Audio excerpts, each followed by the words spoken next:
Deux parcours, deux époques, un même rêve. Réussir en Guinée. Il y a presque 10 ans, Aïcha Djabi a fait le choix de revenir au pays avec l'envie de réussir, de contribuer, d'impacter. Mais face à la pression, aux défis quotidiens et à une réalité souvent plus dure que prévu, elle a craqué et a dû repartir. De mon côté, cela fait maintenant 4 ans que je poursuis cette aventure, dans une Guinée différente, avec de nouveaux défis, mais aussi de nouvelles opportunités. Aujourd'hui, on échange, on compare nos expériences et on se pose une question.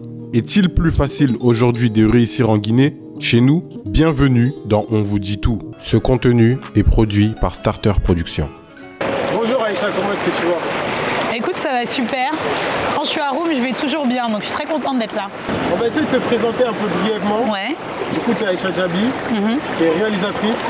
Tu as créé l'un des plus grands festivals du cinéma guinéen aussi. Ouais. Tu as vécu un temps en Guinée pendant 5 ans. Tu as été directrice générale du Canal Olympia. Tu peux rajouter ou... Ah, c'est bon, je pense que c'est assez complet. J'ai rien oublié? Ah si, actuellement tu es dans un club également français de leaders africains, c'est ça? Non, je viens juste d'être sélectionnée au African Young Leader, donc de la French African Foundation. Donc c'est 30 jeunes leaders qui sont en train de développer chacun dans leur domaine, qui sont en train de faire bouger les lignes dans leur pays ou dans les relations franco-africaines. Et je fais partie de la cohorte 2025. Ok.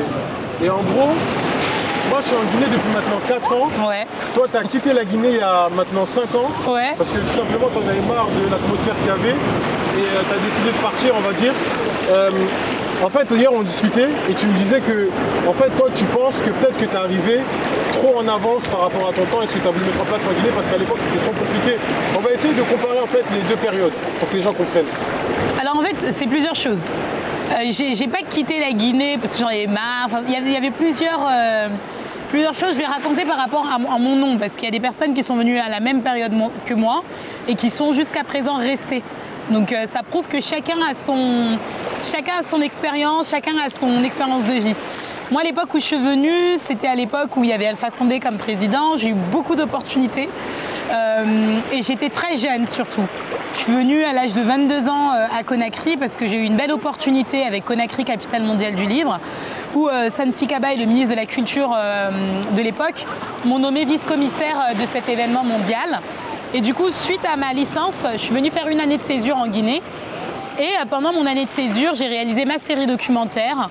J'ai aussi été nommée par le groupe Vivendi qui venait de s'installer ici pour mettre en place des Canal Olympia. J'ai été la première responsable de salle du Canal Olympia Kaloum. Et tout ça assez jeune, quoi. C'est-à-dire j'avais 6 personnes à gérer. Et c'était des personnes qui avaient l'âge de mes parents. Moi, je suis une franco-guinéenne, je suis née en France, grandie en France. Donc ça aussi, c'est différent. Il y a beaucoup de gens qui retournent en Guinée et qui étaient guinéens, enfin, c'est-à-dire qu'ils ont grandi en Guinée, qui ont fait leurs études en Guinée, qui partent un peu à l'extérieur, qui reviennent. C'est pas la même chose que nous, qui sommes nés et grandis en fait en France et qui venons découvrir un pays en fait.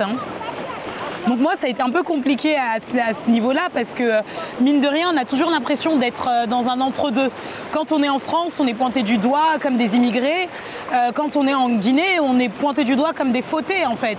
Donc en fait, on n'est jamais vraiment à notre place et il faut trouver sa place. Aujourd'hui, pour moi, c'est une véritable richesse. Mais à l'époque où je suis venue, je me suis pris une vraie claque. Parce que pour moi, je venais dans mon pays d'origine, j'allais changer la Guinée, etc.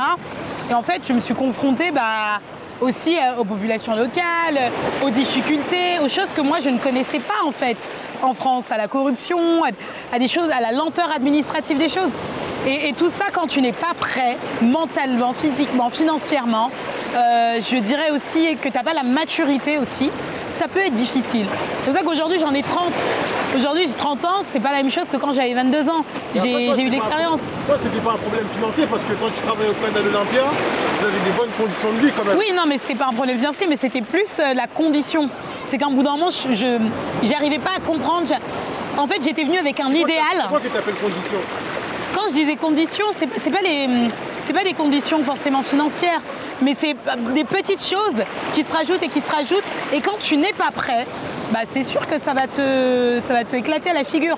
Moi par exemple, tous les jours tu passes sur la même route, tous les jours tu es obligé de passer ton même petit billet au policier qui est à côté, tous les jours tu as envie de faire un projet, tu dois passer des pots de vin, enfin, en fait des petites choses alors que toi tu viens faire un projet qui va aider tout le monde où tu gagnes pas forcément d'argent dedans, mais juste tu as une conviction, tu as envie de changer les choses, et ben c'est 2 fois plus difficile, c'est toujours 2 fois plus difficile. Mais quand tu es prêt à ça, quand tu es prêt à ça, je pense qu'aujourd'hui, j'aurais pas aujourd'hui, j'ai pas le même comportement que quand j'avais 22 ans. Mais après, tu n'es pas la seule, parce que moi, 80-90% des gens que j'ai vus qui sont venus à ton époque, une grande partie la grande majorité sont repartis. Ouais.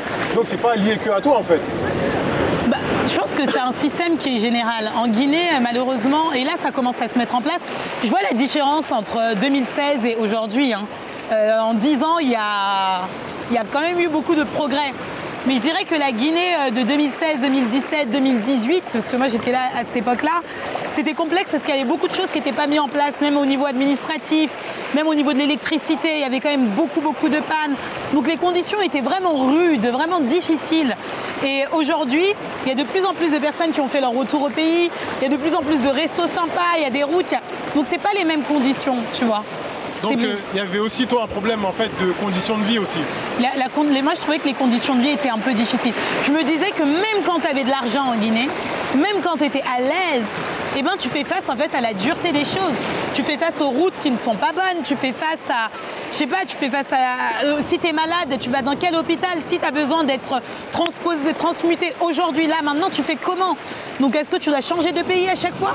Et ça, le Covid nous l'a montré. Le Covid, quand toutes les frontières étaient fermées, eh bien, ça a permis aussi à plein de présidents africains, plein de hauts cadres de la fonction publique de se rendre compte que les conditions sanitaires de nos pays africains n'étaient pas à la hauteur. Comment on fait quand on a besoin de se faire là opérer tout de suite, quand les hôpitaux ne sont pas au niveau? Donc il y a aussi ce truc-là de conditions de vie. C'est-à-dire qu'aujourd'hui, tu peux avoir les moyens, mais est-ce qu'aujourd'hui, tu peux trouver un bon hôpital à Conakry où tu vas te faire soigner sans risquer ta vie ou ta peau? Donc bon, je vais me faire attraper je sens qu'on va me descendre dans les commentaires, mais c'est vraiment une vraie question. C'est-à-dire qu'aujourd'hui, il nous faut en fait les services publics de base, les routes, l'eau, l'électricité, les hôpitaux, une bonne éducation. Et je pense que là, ça va s'améliorer, on pourra moins réfléchir à 2 fois ou à 3 fois si on veut venir emménager à Conakry. Mais aujourd'hui, comme je le dis, je parle en mon nom. Moi, je sais très bien que j'ai plein de copines qui vivent ici et elles vivent très très bien. Elles font des allers-retours quand même, mais elles vivent très très bien. Donc c'est chacun son expérience aussi. Et pourquoi tu te dis que ça va s'améliorer? Parce que je vois la différence. Ça paraît bête et là encore on va attraper mon col, je pense. Mais déjà le fait qu'il y ait aujourd'hui plusieurs routes à Conakry avec des feux de signalisation, il y a 10 ans il n'y en avait pas partout. Là ça commence à se mettre en place. Il y a 10 ans, il n'y avait pas autant de retours au pays, de jeunes qui vont créer, je sais pas moi, des applications intéressantes, des restaurants, donc plein de choses en fait. Et c'est pour ça que je dis que ça va en s'améliorant.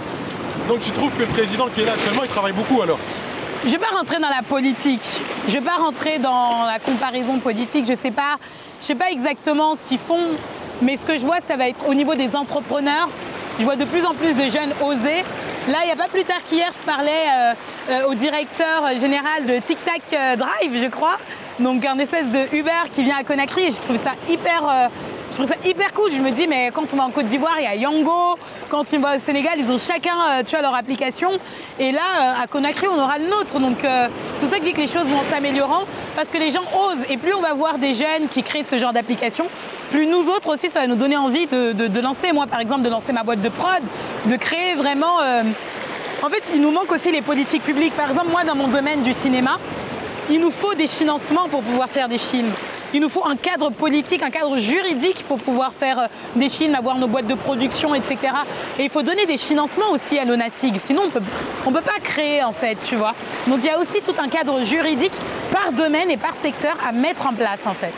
Tu as parlé de corruption aussi. À l'époque, c'était chaud, c'est ça? Il y avait beaucoup de corruption. Bah, la Guinée, ça, c'est pas un... Parce que c'est l'une des choses qui t'a fait partir aussi. Oui et non. Moi c'était plus profond. La corruption, en vrai, il y en a partout. Hein. Même en France, il y a une tonne de corruption et il y en a partout.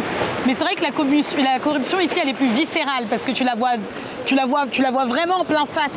Et quand tu n'es pas habitué à ça, ben, tu comprends pas en fait. Surtout quand tu fais des projets en mode bénévole et tout, tu as l'impression que ça va servir. Justement, c'est de l'intérêt commun. Et tout le temps, tu dois donner des petits sous, des petits sous, des petits sous à tout le monde, à toute la chaîne. Au final, tu te retrouves avec pas grand-chose pour faire ton événement ou pour faire ton projet. Et ça, c'est problématique. Ça, c'est problématique parce que au niveau des convictions, au niveau, je sais pas moi, au niveau idéologique, c'est quand même assez frappant, quoi. Ça peut déstabiliser quand t'es pas prêt. Et au final, tu as décidé de revenir quand même ou comment ça se passe? En fait, maintenant, depuis bientôt 4 ans, j'ai un festival de cinéma qui s'appelle Ciné Nomade Afrique, où j'ai envie en fait de contribuer à la structuration et au développement de l'industrie du cinéma en Guinée. Et donc pour ça, je crée un festival où on va pouvoir projeter les films des réalisateurs africains, mais à l'extérieur des zones urbaines, donc dans les zones rurales, faire des débats avec la population, parler avec la population et montrer en fait tout ce que les réalisateurs africains sont en train de mettre en place, trouver un public en fait. Et l'idée, c'est petit à petit relancer cette industrie du cinéma en Guinée qui est mort, mais qui commence à renaître de ses cendres. Il faut rappeler que la Guinée a été quand même le premier pays d'Afrique noire à avoir eu le premier film d'Afrique noire en 1957 avec Mouramani de Mamadou Touré. Et là, l'idée, c'est vraiment de créer une nouvelle génération de cinéastes. C'est pour ça que je vais former beaucoup de femmes à tous les métiers de l'industrie du cinéma, que ce soit producteur, que ce soit scénariste, que ce soit chef mécano, en fait vraiment toute la chaîne de l'industrie de l'audiovisuel pour pouvoir créer une nouvelle génération de cinéastes, de producteurs, de techniciens et pouvoir créer nos contenus parce qu'il y a un véritable impact. Toi, tu fais de la création de contenu, donc tu sais ça. Aujourd'hui, on est un peu dans une guerre d'images. Si on veut aussi attirer des investisseurs, si on veut être attractive au niveau international, il faut changer notre image, il faut raconter de nouvelles histoires, il faut changer notre narratif, changer nos récits et montrer l'excellence de ce qu'on fait. Et ça dans tous nos domaines. Et pour moi, aujourd'hui, c'est pour ça que je m'investis beaucoup dans le cinéma parce qu'on a besoin de nouvelles histoires. On a besoin que les jeunes Guinéens se fassent de nouveaux récits, de nouveaux narratifs. Aujourd'hui, on voit beaucoup de super-héros américains, on a besoin de voir des super-héros guinéens, on a besoin de voir des séries guinéennes. Mais est-ce que tu penses que dans cette guerre d'images, nous, Africains, ou plus précisément Guinéens, on est prêts? Parce que quand on regarde par exemple les modèles que tu viens de citer, en France, on va te mettre en avant des super-héros. Ça va être des gens en général costauds que tu peux valoriser. Nous, en général, en Guinée, ce qu'on a tendance à mettre en avant, c'est la médiocrité. Ça veut dire que tu as plus de chances de réussir sur les réseaux sociaux en étant un comédien ou danser sur Internet que de faire du contenu où tu vas essayer de conseiller les gens ou faire évoluer les gens. Donc, est-ce qu'on ne part pas déjà avec un déficit sur cette Bien sûr qu'on part avec un déficit parce qu'on n'a pas encore structuré notre secteur. Mais en fait, c'est pour ça que je fais aussi le festival Ciné Nomade parce qu'il y a l'éducation à l'image à faire. Plus les gens vont être habitués à voir du contenu de qualité, plus ils vont demander du contenu de qualité. C'est un peu ce qui se passe au Sénégal avec leurs séries. Leurs séries sont de qualité, ils mettent sur YouTube et aujourd'hui, ça touche pas que les Sénégalais, ça touche le monde entier en fait, les séries sénégalaises. Mais les Sénégalais sont les premiers à en consommer. Aujourd'hui, en Guinée, on consomme beaucoup des films et des séries qui viennent d'extérieur, des telenovelas, des films indiens, mais on ne consomme pas nos propres séries parce que déjà on n'en a pas en fait. Donc il faut créer et habituer les gens à consommer de la qualité, à consommer des contenus aussi qui donnent envie, et tout ça c'est à nous c'est à nous de créer aujourd'hui tout ça, quoi. Parce que moi, jusqu'à maintenant, avec le contenu qu'on produit sur les réseaux sociaux, la majorité des gens qui nous suivent, il y en a beaucoup qui pensent qu'on est en France. Jusqu'à dernièrement, la semaine dernière, je crois que j'ai rencontré l'homme d'affaires entrepreneur Tchonian. Il m'a dit, en fait, j'étais prêt à jurer que tu vivais en France. Il n'a même pas cherché à avoir mon contact ici parce qu'il pensait que j'étais là-bas. Et tous les gens qui nous contactent, pareil. Ils pensent qu'en fait, je suis quelqu'un qui est en France, qui produit mon contenu là-bas. Je viens faire des allers-retours ici, alors que ça fait 4 ans que je suis là. Et en 4 ans, je suis allé une fois en France. Mais même moi, tu sais, quand je t'avais contacté, c'est parce que justement, je trouvais que tu faisais du contenu de qualité. Mais quand même, il y a eu du changement parce qu'il y a de plus en plus de contenu de qualité quand même par rapport à l'époque. Moi, je me souviens que j'ai été un peu une pionnière. Je me souviens... en 2015, quand il y avait le virus Ebola, j'avais lancé une courte vidéo sur les réseaux sociaux qui s'appelait Welcome to Conakry pour donner juste envie aux gens de venir à Conakry. Et c'était vraiment une courte vidéo dont j'avais même honte de sortir sur les réseaux tellement que je trouvais que la qualité elle n'était pas top et tout. Mais en fait, à cette époque-là, il n'y avait tellement pas de contenu positif sur la Guinée qu'elle a fait un énorme buzz sur les réseaux sociaux. Et c'est comme ça que j'ai été contactée par les autorités guinéennes qui m'ont proposé de venir travailler avec Conakry, capitale mondiale du livre. Parce qu'il n'y avait pas de contenu positif. Donc en fait, ça va aller crescendo. Plus on va créer du contenu positif, plus en fait le public va s'habituer à ce contenu positif et va en demander. Et puis on pourra en fait en créer d'autres, etc., etc. Et créer un véritable cercle vertueux en fait. Parce qu'en 2016, quand tu... Là on est dans l'eau. Hein. Tu veux qu'on avance? Non, ça va. Parce qu'en 2016, quand tu regardais le contenu sur Internet, tu entendais parler que de Dadis, des coups d'État, tu voyais que ça. En fait, ça c'est vraiment dans toute l'Afrique. En fait, de manière générale, quand on regarde les séries, les films qui parlent de l'Afrique, c'est oulala, on est dans l'eau. Mais bon, on continue. Pas grave, quand l'eau va monter sur le micro, on va bouger.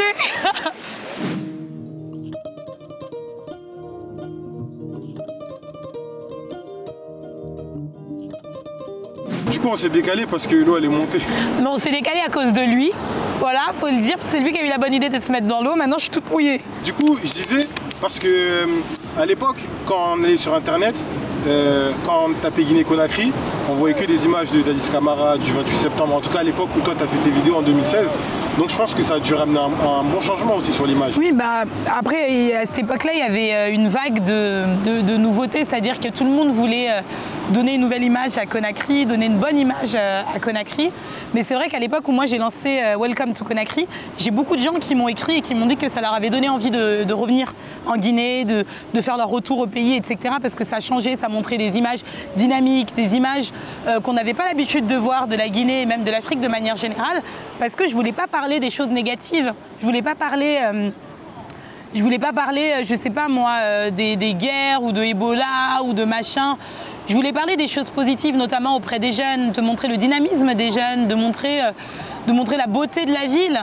Moi, je trouve que Conakry, c'est une ville, comme je dis, c'est un pays, même la Guinée, je dirais, c'est un pays qui n'attire pas de l'extérieur, mais qui retient beaucoup. Il y a quelque chose à Conakry qui nous retient profondément. Je ne sais pas si c'est l'hospitalité des gens, si c'est le fait que cette ville, notamment Conakry, tu as l'impression que c'est un gros bordel et que tout est désordonné, mais que dans ce désordre, il y a quand même une certaine ordre. Et il y a quelque chose d'assez charmant, je dirais, dans ce pays. Et Conakry, moi, à chaque fois, j'entretiens une relation très, très bizarre avec la Guinée. Parce que toi-même, tu m'écoutes souvent. Je suis souvent en train soit de me plaindre, soit parfois je fais des grosses déclarations d'amour. Et en fait, je pense que c'est toute ça l'ambivalence, c'est qu'on voit tellement tout le potentiel qu'il y a à faire en Guinée, on a tellement tous envie de faire de belles choses pour ce pays, pour notre pays, mais parfois on se retrouve confronté à beaucoup de difficultés, donc parfois on en a marre, mais on continue à l'aimer, cette belle femme guinéenne, donc on revient toujours à la charge. Moi je reviens toujours et maintenant je suis entre la France et la Guinée et je continue à faire mes projets et je continue aussi à faire du lobbying au niveau international pour pouvoir faire changer les choses, notamment au niveau de la culture, des industries créatives et culturelles. Par rapport à ma position que je suis actuellement en tant que, vu que je travaille dans la diplomatie culturelle aujourd'hui, mais en rapport avec l'Afrique, donc je suis quand même très présente et je suis très attentive à ce qui se passe en Guinée. Et en même temps... Avec un budget de 5 millions d'euros. C'est pas besoin de le préciser. Hein. Et je pense que ce qui va beaucoup intéresser les gens, et même moi aussi, c'est de savoir vraiment les grosses difficultés que tu as rencontrées en fait, pendant cette période-là en Guinée. C'était quoi? Parce que je pense que chacun traverse en fait, des épreuves en Guinée et pour chacun ça peut être très différent. En fait, moi, ce qui m'a profondément marqué, c'est qu'à cette époque-là, on était un peu dans une instabilité politique. Dans le sens où il y avait la grève des professeurs en 2017-2018. On était, je pense, entre deux mandats de Alpha Condé. Du coup, il y avait beaucoup de manifestations, il y avait beaucoup de contestations, beaucoup de mécontentements. Et ce qui m'a choqué, c'est que quand tu fais un projet, quand tu fais quelque chose en Guinée, tout peut être paralysé, c'est-à-dire que tout le pays peut être paralysé à cause d'une manifestation, à cause d'un événement, à cause d'un truc. Et tu vois tout le pays partir pour... Enfin, tous les OCAD partir pour un seul truc. Enfin, je ne comprenais pas comment tout pouvait être autant centralisé et comment en fait on pouvait bloquer un pays quand il y a un truc qui saute, quoi. Moi, ça me rendait ouf, surtout que j'étais en train de faire plein de projets, etc. Mais tout était toujours bloqué. Bloqué. Ah, aujourd'hui, il y a grève, donc il n'y a plus personne qui bouge. Il faut rester chez soi.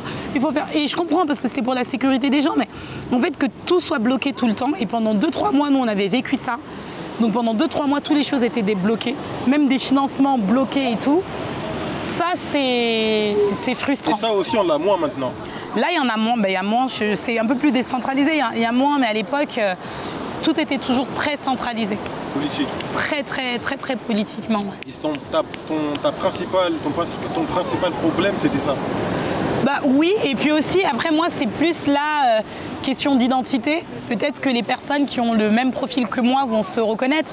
Mais comme je le dis, quand tu es né en France, que tu as grandi en France, ou quand tu es né ailleurs et que tu as grandi là-bas, tu as toujours ton pays d'origine dans le cœur, parce que bah, moi je suis une Djarinké, donc forcément, et tu connais toi aussi, forcément nos parents ils nous donnent beaucoup de notre culture. Moi je parle couramment ma langue, quand je suis chez moi, bah, franchement il n'y a pas trop de différence avec la Guinée, quoi. Mes parents ils ont conservé vraiment leur culture, donc je me sentais profondément guinéenne, et notamment en France on voit toutes les problématiques autour du racisme, autour de vraiment de l'immigration, etc. C'est très compliqué, donc moi je me sentais profondément guinéenne, et quand je suis arrivée en Guinée, d'être frappé par le fait pas qu'on te rejette, mais qu'on te montre toujours que tu viens d'ailleurs, que tu es une fautée, que tu es une blanche, que parfois on ne te prend pas au sérieux, parce que tu es une femme aussi.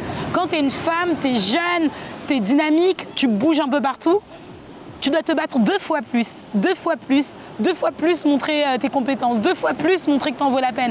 Parce que soit on va pas te prendre au sérieux, soit les gens, juste parce que tu es là, juste parce que tu es une femme, juste parce que tu parles bien ou machin, ils vont se sentir menacés dans leur ego. Et du coup, ils vont... moi, ça, je l'ai vécu vraiment de plein fouet à l'époque avec le gouverneur de Conakry. Bon, après, on est devenus très amis. Mais c'est vrai qu'au début, j'étais venue le voir. Je lui ai dit, oui, j'ai un projet, je voulais faire série documentaire, Welcome to Conakry, etc. Il m'a regardé de haut en bas, en mode, mais en gros, qu'est-ce qu'elle a à m'apprendre, elle? Pourquoi elle veut faire une série sur Welcome to Conakry? Nous, on n'a pas besoin de ça. Alors qu'à cette époque-là, la ville de Conakry avait vraiment besoin d'avoir des projecteurs sur la ville, parce qu'on faisait Conakry, capitale mondiale du livre. Il fallait vraiment communiquer sur la Guinée, parce qu'on venait de sortir de Ebola, on venait de sortir de Dadis, de machin, etc. Du coup, il fallait donner envie aux gens de venir, il fallait donner envie aux touristes de venir, donner aux investisseurs de venir, donner en fait à tous les gens qui souhaitaient faire des choses en Guinée de venir. Et ça passe par le national branding. Mais est-ce que tu penses que la manière dont tu t'es présenté à ces gens-là, peut-être c'était la bonne Franchement, approche? avec du recul, moi je pense que beaucoup de... Je ne sais pas si on peut nous mettre dans la case des diaspos aussi, c'est toute une question, mais je pense que beaucoup de gens comme nous qui ont fait, qui viennent de l'extérieur, je pense qu'on doit être très humble quand on vient. On doit avoir beaucoup d'humilité aussi, parce qu'on trouve des gens qui sont ici mais qui connaissent très bien le pays. Moi je ne suis pas du genre à dire que c'est grâce à la diaspora que l'Afrique va se développer, etc. Je suis profondément sûre que ça va être grâce aux personnes qui sont dans le pays, donc les locaux et la diaspora, qu'on se donne la main et qu'on avance ensemble.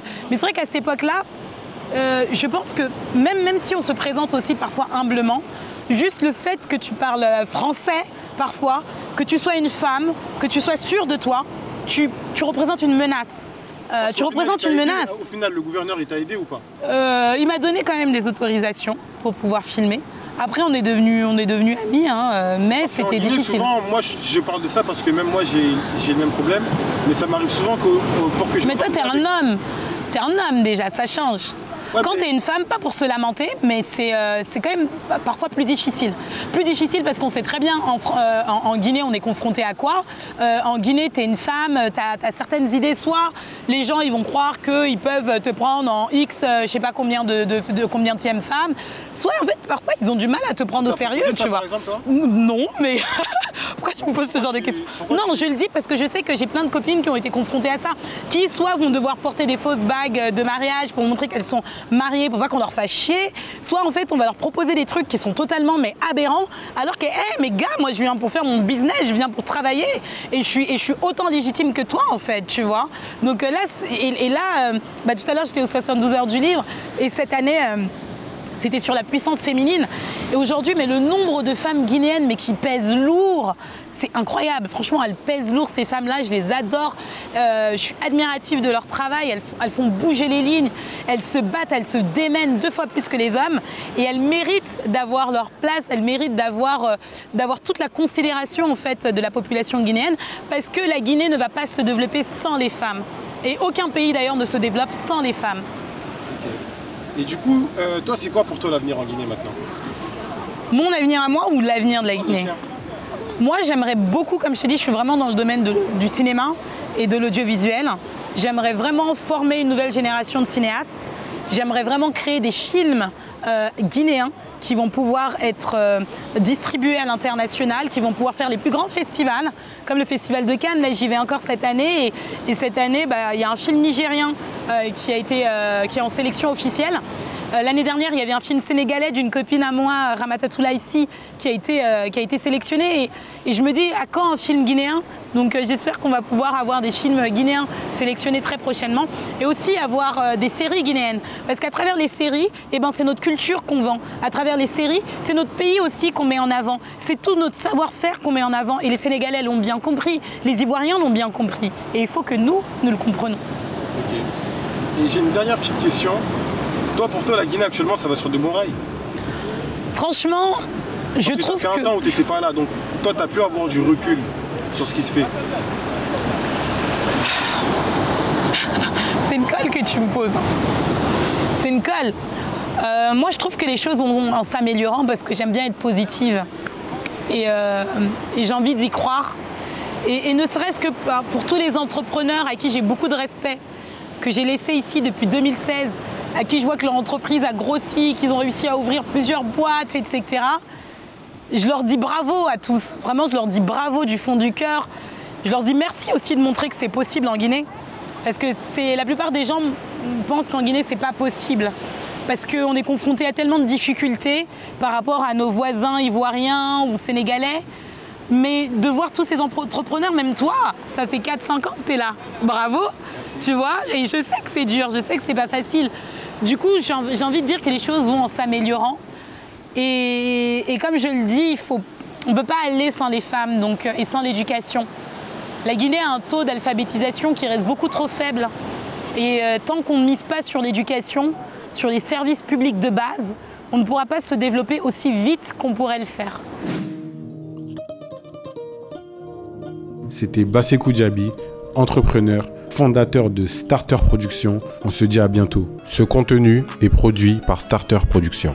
Bonjour, permettez-moi de prendre un instant pour aborder un sujet crucial. Je suis Bassekou Djabi, le fondateur de Starter Production, une société spécialisée dans la production audiovisuelle, dévouée à amplifier votre communication. Que vous soyez une entreprise en quête de nouveaux clients ou une institution désireuse de promouvoir ses activités, nous sommes là pour vous accompagner. Si vous aspirez à aller plus loin, notre équipe de Shams Communication peut concevoir une stratégie sur mesure pour accroître votre visibilité et propulser vos activités. Enfin, pour immortaliser vos moments personnels mémorables tels que les mariages, Starter Events et à votre service. N'hésitez pas à nous contacter sur l'un de nos divers réseaux sociaux ou via WhatsApp au numéro suivant, le 00 224 627 94 25 59. Le 00 224 627 94 25 59.